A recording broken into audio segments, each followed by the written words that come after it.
just gonna go ahead and get started. The only reason why I'm here is because, for those who don't know, my name is Rock. I'm an author down in Tampa, Florida. You know, I've had this page Stage in the Sky since 2011, but I never really did anything with it other than promote and push my works, like when it comes to posts and stuff like that. And if you scroll down my page and you see all these very thought-provoking titles about, you know, like I got one about the Roe v. Wade decision and the truth about good girls falling for bad boys and why men don't care about strong and independent. I understand that these are all very, like, you know, they're provocative, you know, so, and it because it's supposed to be, ladies and gentlemen, it's supposed to really just tackle the notion of what you think is right and wrong, because I want to get you thinking, essentially. And this is critical thinking, because very often I think with my peers, fellow millennials, we get used to being told what's right and wrong, you know, or you see the herd going off this way and you say, okay, well, we got to go that way because the whole herd's going that way. And I want to challenge that a little bit, because I mean, I always say that social media, it's turned society into this perpetual high school mentality where the cool kids, the popular kids, are basically telling us what's cool, what's hip, you know, and because we want to stay relevant or you want to be a part of something, you'll just go with the flow. And sometimes it's a bad path, you know. So that's why I basically write these essays. Also, I want to help people when it comes to Christianity. I'm very much all in when it comes to my faith in Christianity, and I can have a conversation with atheists, agnostics, Muslims. It doesn't matter what your belief is, as long as we can have a conversation where we're just discussing things. It's not a debate, when it comes to I'm better than you and you're right and I'm right and you're wrong, and you know, it's just a conversation. I think if you approach the conversation in the sense that you know, okay, tell me your beliefs. That's interesting, you know, and you're just learning from the other person. And very often you find opportunities to, because I'm a Christian, I believe that, you know, the only way to salvation is through Jesus Christ. So even if I do hear someone with a dissenting opinion, you do want to, like, if there's an opportunity, like, but very often, people, I hate to say it, like their faith, their beliefs is passed down. Like, so a lot of people who call themselves Christians, they don't know what it means to be a Christian. They basically inherited the title. Like if you were born in a Christian household, oh, my parents are Christian, you know, Jesus Christ died on the cross, so I'll have the, you know, crucifix around my neck or I'll tattoo it on my, but if you don't really know what Christ taught or what his apostles taught, you know, because being a Christian means a follower of Christ. But it's very convenient to be a Christian if you don't know what Christ taught. And I know that sounds daunting, as if I'm saying I'm better than everyone else. I'm not trying to say that at all. I just give you a little bit of background. I grew up in a household full of Jehovah's Witnesses, and half my family was Jehovah's Witness and the other half were Southern Baptists. And when I was 11 years old, basically I was celebrating Christmas and birthdays up until the age of 11. And then at the age of 11 they said, you know, we're gonna be Jehovah's Witnesses now, so we're gonna end all that. And at first, you know, I wasn't rebellious. I was a good kid at first. And I was like, you know what, okay. And you know, you go to the meetings in the Kingdom Halls, that's what they're called, and you raise your hand and you get the microphone, you get to answer questions, and it's like, that's not bad. I didn't have a problem with it until around the age of 12 or 13, and you started to question things, you know, like at that age, I knew there weren't a lot of things I enjoyed in life, but martial arts is one of the things I enjoyed. It wasn't like when you see fighting movies, oh, look at him, he's getting pummeled and, you know, blood and guts and gore. I like the choreography of it. There is an art in martial arts, you know, karate, Kyokushin karate, taekwondo, the spit, taekwondo, kung fu. There's a beauty to it, and I wanted to do that. I wanted to do it really well. Like I was practicing in the backyard, and my parents, you know, like they threw away my video games, and so I became really rebellious, and my parents, what I'm about to say now, I love them to death. They're not the same people they used to be, right? So when you grow up in, you know, my parents, from the age of 11 to 17, it was really oppressive for me because my parents used their religion as a tool to basically say, you know, God gives us 365 days a year, 24/7 days a week, You know, you can't take 2 hours out of your Sunday to go to the Kingdom Hall, and Monday nights and Wednesday nights, and then of course on Saturdays you had to go and, you know, fill out the watchtower and all of that. You know, like going to school itself is kind of like, you didn't want to go to school, you know, so you're forced to go to school, you come home, you can't play video games that you want, so now you have all these watchtower and publications that you don't want. Like at the age of 12, I made up my mind, I was like, I didn't want to do this, I don't want to go to the Kingdom Hall, and my parents are like, as long as you're on our roof, we're going to follow our path, and, you know, and I get that, you know. However, at the same time, it makes sense why at the age of 18, I didn't even wait the whole summer. Like 1 month after I graduated, I was at a house. I love them now, but back then, it really was very oppressive. And because of that experience, and I'm sugarcoating a lot of this because I'm live and I don't want to offend or upset anyone, but a lot of that was very, very angry from, I was resentful. I had a lot of hate in my heart. People I went to school with, they had no clue, you know. I didn't talk to this, you know, like who would understand? Not only that, I had a lot of mental problems. I was a pathological liar. I had an overactive imagination, you know, I was a glutton, I would steal food when people, it was a lot of problems. So by the time I turned 18, got out of the house, I basically rejected religion. Anyone who called themselves Christian, religious at all, I just turned I didn't want to touch the Bible. Like just thinking about doing this was enough to just get me in a rage, you know? So I get it. I get those who are reluctant, you know, but the thing is, even though I had a problem with religion, I didn't have a problem with God. I think for some reason I kind of understood that people are different from God. People are different from Jesus Christ, you know, but at the same time I was just too lazy to find out on my own. Also, there was a lot of the pain and the hurt and resentment that made me reluctant to go down that path anyway, right? So from the age of probably 18 to, I would say 26, 27, I was basically on my own. I was like a lost sheep. I tried to fit in with this world. I tried to, the world talks about equality. Oh yeah, I'm all for that, you know. Oh, feminism, I was all for that. You know, the leftist, gay pride, homosexual. I bought into the notion of whatever people do behind the comfort of their own home is no one, like we have no right to, you know, everyone do you. I've had that mentality.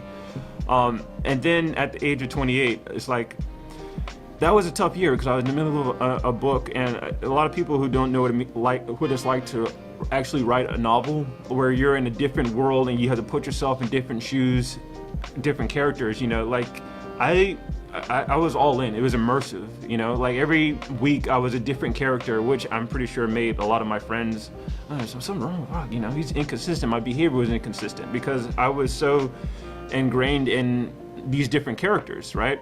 So it was very frustrating when it comes to the real world. And then at the same time, my older brother, he's the one who basically finally nudged me towards the Bible. He basically said, because I started praying, you know, like this world was just too tough. I wasn't getting along with a lot of people. And I started praying. Every day I walked to my car, I would pray for the strength, patience, and wisdom, you know, and I started getting it. You know, it was kind of weird. Like, I hadn't prayed for years, like at least 7 years. I refused to pray, except when I was 21, and I prayed that, you know, God forgive me, I'll keep my virginity until I get married. That's why I'm a virgin to this day. But for the most part, I just didn't pray. But I started praying when I was like 27, 28. And my brother told me, Rock, it's great that you're talking to God. Wouldn't you want him to talk to you? And I was like, you know, I can't beat that logic. So, you know, again, I was still reluctant, and I put up a whole lot of fight too. Like my brother, my parents, they kept telling me, read the Bible, join a congregation, and I was like, no, get out, you know? And it was just by chance. I was editing a book one night. I used to, like, from 5 o'clock in the afternoon till 6 o'clock in the morning, like I was a night owl, you know, and it was around 1 o'clock in the morning. The Bible miniseries that was produced by NBC, it was on Netflix. And, you know, I was in the middle of proofreading. So your proofreading is like you're looking at your words, but really your mind, it's all over the place. And I just went ahead and put the miniseries on. You know, I had the Bible miniseries on. And I confess, man, it was... reading it, I mean, when you see it starts out in the beginning, you know, butcher, how do I not have it memorized? In the beginning, you know, God created the heavens and the earth. You know, when you're a kid and you're going to the kingdom halls and the churches and all these sermons and all of these lessons, that's what it is, you know. I think that's why I hated it so much, was all these lessons. Oh, this is what you shouldn't do, this is what you can't do. But the Bible is much more than just a rule book of do's and don'ts, right? In the beginning, God created heavens and earth. You remember Noah and the flood? When you were a kid, that was cool. Wow, a flood covered the whole world. And then there's a rainbow that people hijack today, but it used to mean something. And then, we had David and Goliath. You remember that? He slung the, when you remember that the Bible is more than just a rule book of do's and don'ts, like as if God's just trying to, here's this world, but here's a whole list of things that I don't want you to do because I don't want you to have fun. It's not like that. Like, there's more to the Bible than that. And finally, I had my old Bible way back from 18. I had it in a box, and I knew it was so old because my high school yearbook was nestled neatly in there. And I just started reading. In the beginning, God created the heavens and the earth. And I just started reading one chapter at a time, 1 or 2 chapters, whatever I could digest. It was at the end of the day, and I made a routine, just like with working out, right? For those who don't know, I used to weigh 378 pounds. And I ended up losing 178 pounds to getting down to 220. And it was mainly just the routine. When you hit the gym every day, there's no breaks. You don't tell yourself, okay, I'll just slack off today, because then you go down the routine of, okay, I can slack off today, I'll slack off tomorrow.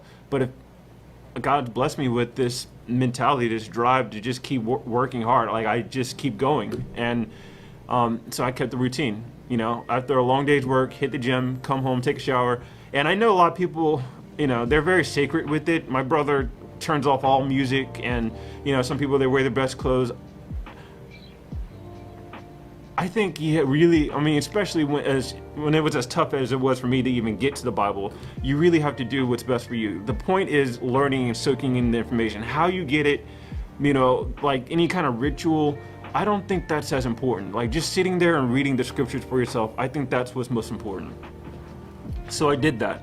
I did that I was 28, and like for 2 years, reading until I would read until my eyes were too tired, because remember, it's the end of the day, so I've already worked. My mind was just like a sponge. I got squeezed out anyway. So I read until I couldn't soak it in anymore, and then you stop, remember to pick up from there tomorrow. And that's how I was able to do it. I read the Bible, and it took 2 years to read the entire thing, 1 or 2 or 3 chapters every night. Obviously the tougher chapters, I would just be 1 chapter every night. Like Leviticus was a tough book to get through. But I did, and it changed my life. That was the first reading. The second reading, my cousin who passed away this past December, it was the best Christmas present I ever got. I didn't expect it. She didn't tell me she was giving it to me. I would just come home, December, and I was just finishing up the first book I read was called the New World Translations of the Holy Scriptures. That's the Jehovah's Witness Bible that I got. So in that book, there's a whole lot of Jehovah's Witness, where most Bibles, they have the English Standard Version. It's not Jehovah so much, but there's Lord in capital letters, and God, So I read the Jehovah's Witness Bible, and then the second book that my cousin got me was the MacArthur book, the MacArthur study Bible. And the cool thing about that was, especially for people like me, where I don't have a church that I belong to, I don't have a congregation that can call a home. I am looking for it, and one of my boss suggested something, so I might check out her church. And that's not for lack of trying either. I tried even as an adult, to see if I can reconnect with Jehovah's Witnesses and start going to their kingdom halls. Couldn't do it. Too much pain. Too much memories I couldn't overcome. Sorry. I studied Lutherans because I read about Martin Luther, and I liked his journey. It reminded me somewhat of myself, when he started questioning the dogmas and doctrines, if it doesn't make sense.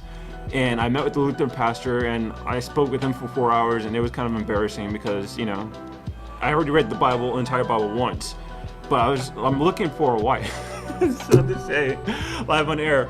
I'm looking for a Christian wife, and of course the best place to find that, I would think, is in a church. It's okay, now out of the thousands of churches, which church do I find? Which church do I go with? So I tried the Lutheran. The Lutheran didn't work because the pastor basically saw me, I think, as a wolf, and he wasn't going to subject his lovely congregation to big old bad me. So I was still on my own. So when my cousin gave me the study Bible, and the study Bible, for those who don't know, like the scriptures are up top, but at the bottom is detailed, like insight between, like for each scripture. And I appreciated that so much because I was studying my own. I know my mom would say, "Oh, Rock, that's why you gotta have Bible study." And it's like, I like doing it on my own. Like reading the Bible, me reconnecting with God was a personal journey in which I just don't do well with congregations. I'm not sure if everyone's like this, and that's not the slight congregations or assemblies. In the Old Testament, it talks about how God loves assemblies. He likes congregations. He likes singing. Everyone's different, I think that my path and the journey and the kind of person I become, and all of the stumbles and the trials and tribulations, it molded me to who I am, and I like who I am. I've heard people say, "Oh, Rock, if you have problems with people, why don't you change?" I'm like, but I'm good though. I don't think I'm a terrible person, I would hope to find people who appreciate me for who I am, and that's kind of the path I'm leaning on. And if I don't, I hate this because it's very narcissistic, right? You don't want to say, well, if no one can understand me, then, that's everyone else. No, I don't think so. And I'm over-exaggerating too. I do have a lot of friends. I do have a lot of associates and friends and family who care about me. It's just...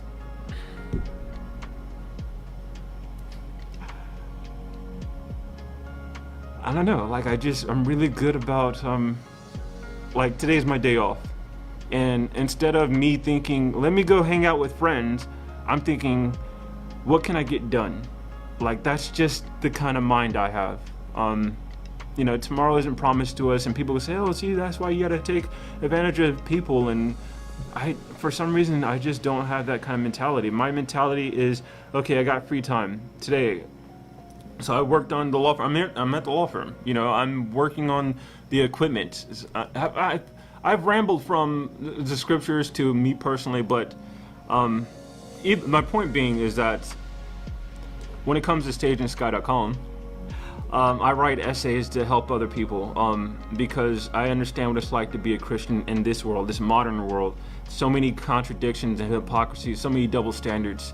And when you think of this Christians and you think of Bible, if you had a background like me where all you heard was just what you can and can't do, it does sound very daunting. It sounds unappealing, but that's why I write my essays the way I do, because I basically tackle these cliche hand-me-down statements, oh, good girls only fall for bad boys. I don't think so, stuff like that. Or strong and independent, for this is the black community, there's a strong and independent Beyonce, and it's like,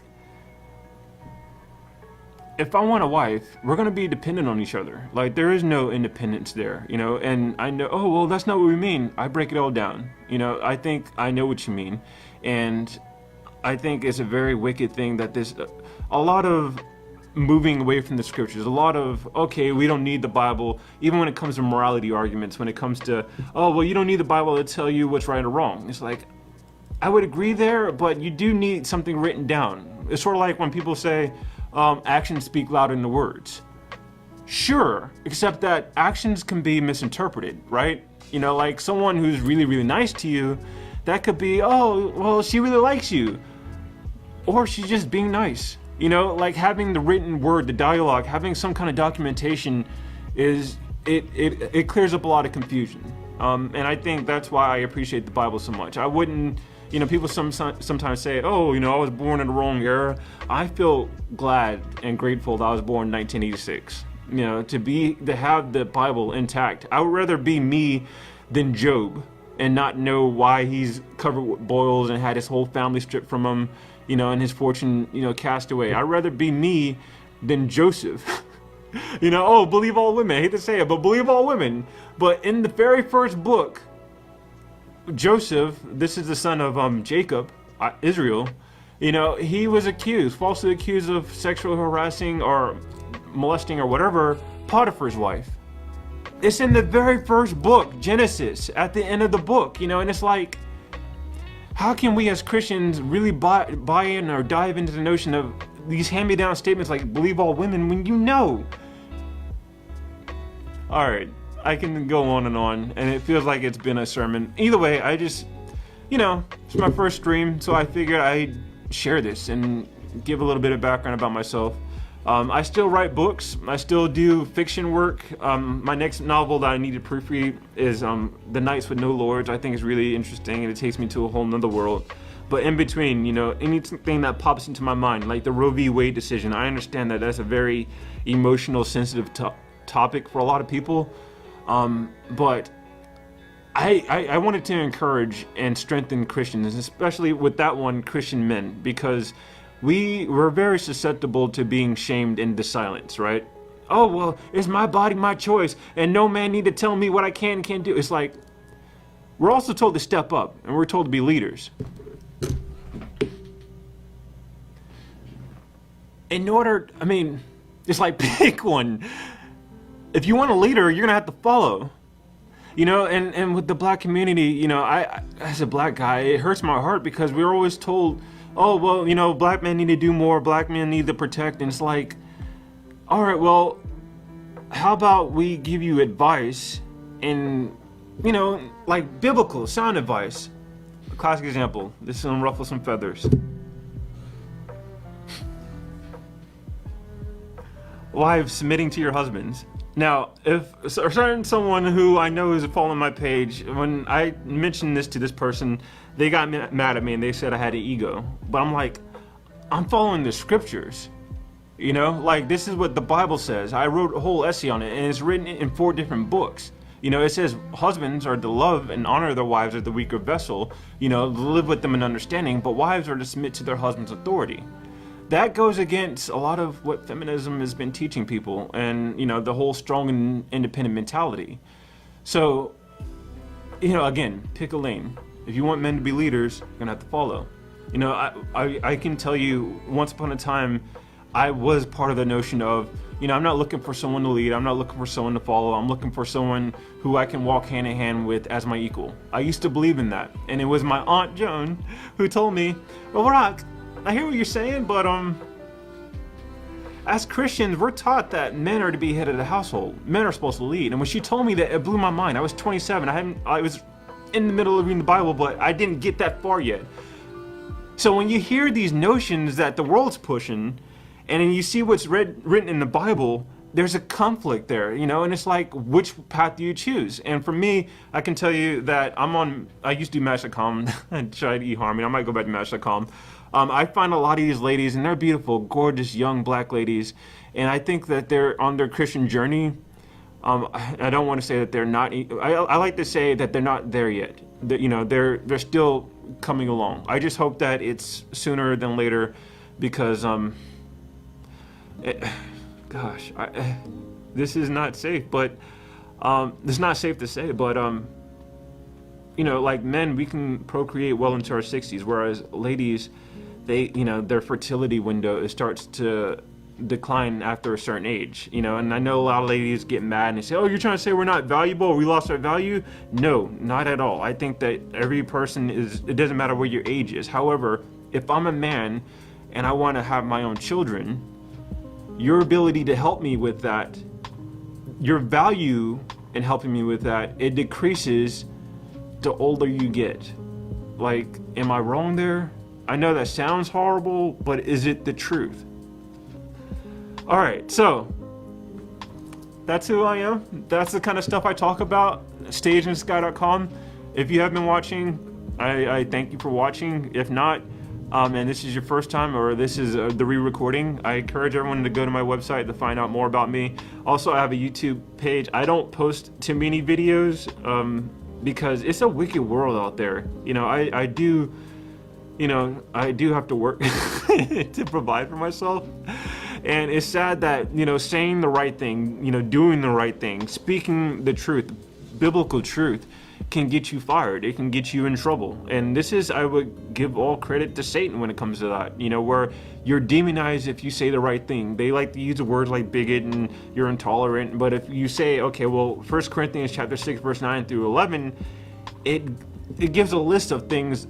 I like to describe it as the library, right? Like, everyone's welcome in the library, you know, because people like to use that. Jesus Christ accepts everyone. He does. He does accept everyone. However, at the door, it says no shirt and shoes if you're talking about a library. When it comes to the kingdom of heaven, you have some stipulations there as well. It says, do you not know that these will not inherit the kingdom of heaven? And it goes on to list lifestyles: drunkards, thieves, idolaters, adulterers, fornicators, people who engage in hookup culture, and homosexuals. So if I love my brothers and sisters, because this is one thing I posted, or I put to a potential match when I was talking to her online, and you know, we've been talking for a couple of days, and she claimed to be Christian, which is awesome. Again, she could be Christian, but she's not there yet. But I asked her, I'm like, hey, okay, let me ask you this. If the Bible says that something is an abomination in God's eyes, right?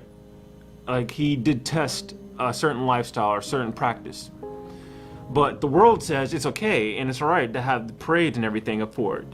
I didn't even specify what I was talking about, but she understood what I was alluding to. And I said, if the Bible says that God detests it, but the world says, you know, it's okay to celebrate and have parades for it, which way do you sway as a Christian? And she could not answer that question. She said, oh, well, I have gay friends, and, you know, I don't feel the need to shove my beliefs down people's throat, and you seem more conservative, so I don't think it's going to work out. And I was like, okay, well, thanks for talking to us, and, you know, you have a good one. Here's the deal. I would have said the same thing, too. I do have homosexual associates, you know, and I care a lot about them, and I don't shove my beliefs down their throat. However, when asked the question of who do I choose, I would have no shame in immediately saying the Bible, you know, God's way. You know, I choose Christ. It's a no-brainer, you know, and then I would probably roll into, you know, I wouldn't shove my beliefs on people's throats. This is this is Satan's dominated system, where it's tricked even people who claim to be Christian into feeling ashamed for withholding or just talking about Christ standards. All right, anyways, again, I'm glad you were listening. I thank you for watching. This is my first thing. I might not keep it up. I'm not sure what I'll do with it, but I thought I'd give this a shot, and I'm seeing if this works. Okay? Thanks. Bye.